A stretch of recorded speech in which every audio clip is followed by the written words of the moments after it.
magandang araw sa ating lahat. At ito, tayo pauwi na naman mga idol. At sa mga oras kaya nandito na tayo sa EDSA mga idol. Galing tayo ng McKinley. Okay pa, maambon na idol. Ano ba yan? May mga maliliit na ulan. Okay, yan mo na yan. Trabaho nyo yan. Kaya tayo, ito ako, malilit lang naman yan, hindi naman siguro makakabasa. Hindi ko lang alam kung dire-diretso ito hanggang doon sa Malabon. Pag hanggang Malabon ito nga rito, basa ako. Pero kung dito lang, banda, Makati lang, ay walang problema yan. Okay, tagilid yung motor ko tagilid yung takbo. Sige lang. Oh my god. Okay, relax. Oh my goodness. Oh lala, I love you Lord. Yun na yun, grabe na yan. Oops. Okay, tingnan natin kung anong ganap. Naghahabulan yung dalawa po. Parehong raider yun, no? Naghahabulan. Parehong raider yun. Pero pag ano, sniper at saka raider, ano talaga yan, bakbakan talaga yan. Magkaaway yan, mortal na magkaaway yung sniper at saka raider Pero pag parehong raider, may ano yan, may kinikilingan yan. Okay, relax lang ha. Pauwi pa lang kami. Oh my goodness. Grabe na daw. Grabe na to. Oh lala. Sige lang.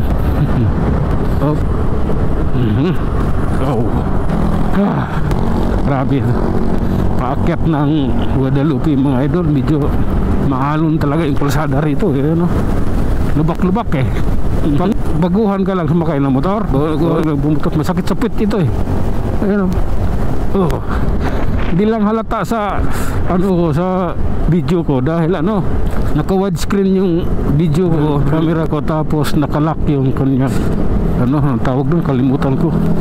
Kalak siya, kahit na humiga-higa ako sa video na to, hindi pa rin siya magalaw. Kahit nakahiga ako nagbibideo, gulong-gulong ako, yung video niya hindi nagbabago, ganun at ganun pa rin. Ganyan ang kapangyarihan ng GoPro Hero 11. Oh my god, sayang kung 12 ang nabili ko, di Bluetooth sana yun, mas maganda sana yung 12. Kaso lumabas na yung di pa lumabas kasi yung Hero 12 no, bumili ako Yung pagbili ko after 1 week saka lumabas yung 12. Wala na, sayang na. Ngayon marami ngayon inaabangan yung DG Osmo 360. Yun yung inaabangan ng mga tao ngayon.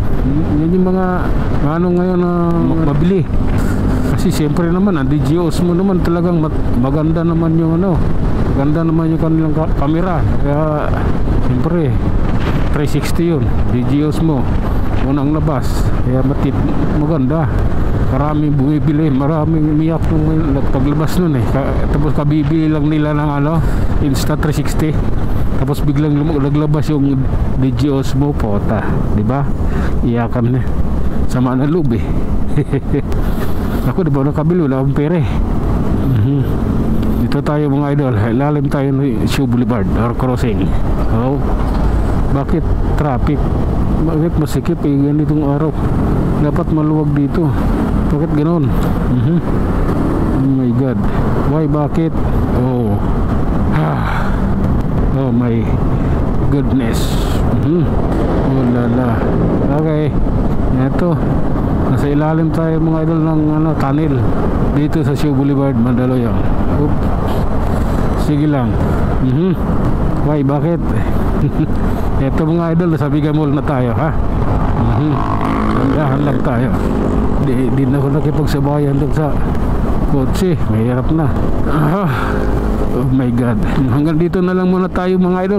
Tayo mag-iiwan ng isang salita, at lagi ninyong tatandaan, ang buhay ay isang malaking pakikipagsapalaran. Hanggang sa muli, maraming salamat.